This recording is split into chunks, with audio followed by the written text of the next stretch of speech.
ప్రజా సమస్యలు, ప్రభుత్వ అక్రమాల పోరాటంలో పోలీసుల లాఠీలు, అవమానించే చర్యలు తమను అడ్డుకోలేవని తెదేపా సీనియర్ నేత మాజీ మంత్రి కోడెల అన్నారు. నర్సరావుపేటలో పోలీసుల దాష్టికం తర్వాత బెయిల్పై విడుదలైన ఆయన ప్రభుత్వ తీరుపై మండిపడ్డారు. సహకార ఎన్నికల నమోదు ప్రక్రియలో మంత్రి కాసు అక్రమాలకు వ్యతిరేకంగా నర్సరావుపేటలో ఆందోళన నిర్వహించి అరెస్టైన తెదేపా సీనియర్ నేత కోడెల సహా మరో 13 మంది తెదేపా నేతలు సోమవారం రాత్రి బెయిల్పై విడుదలయ్యారు. జిల్లా జైలు నుంచి బయటకు వచ్చిన కోడెల గుంటూరులోని తెదేపా కార్యాలయానికి వెళ్లారు. అక్కడ కార్యకర్తలతో మాట్లాడిన ఆయన జరిగిన ఘటనను వివరించారు. ఎన్ని ఇబ్బందులు ఎదురైనా బెదరబోమని, కాంగ్రెస్ నేతల దుర్మార్గాలను అడ్డుకుంటారని ఈ సందర్భంగా కోడెల శివప్రసాదరావు చెప్పారు.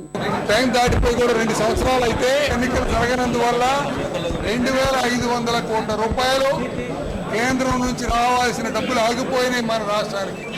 అయినా సిగ్గు లేదు, లజ్జ లేదు ప్రభుత్వానికి. నేను చెప్తా ఉన్నాను డిఎస్పీ గారి ప్రభుత్వానికి, మీ యొక్క లాఠీలు, మీ బూతులు మమ్మల్ని ప్రజా ఆందోళన నుంచి వెనక్కి తీసుకోలేవు.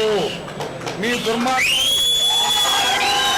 డిఎస్పీ తీరుపై తెలుగుదేశం నేతలు తీవ్రంగా మండిపడ్డారు. నర్సరావుపేటలో ఒక భయంకరమైన వాతావరణాన్ని సృష్టించి ఏ కారణం లేకుండా పోలీస్ స్టేషన్ దగ్గర మన వాళ్ళందరి మీద లాఠీ చార్జ్ చేసి ఎంతో మంది గాయపడటానికి ఇవాళ అమానుషంగా ప్రవర్తించిన డిఎస్పీని ఖచ్చితంగా సస్పెండ్ చేసే వరకు తెలుగుదేశం పార్టీ పరంగా మన పోరాటం కొనసాగాల్సిన అవసరం ఉంది. మాజీ మంత్రిపై జులుం ప్రదర్శించిన నర్సరావుపేట డీఎస్పీపై చర్యలు తీసుకోవాలంటూ తెదేపా ప్రతినిధుల బృందం గుంటూరు రేంజ్ ఐజీకి ఫిర్యాదు చేసింది.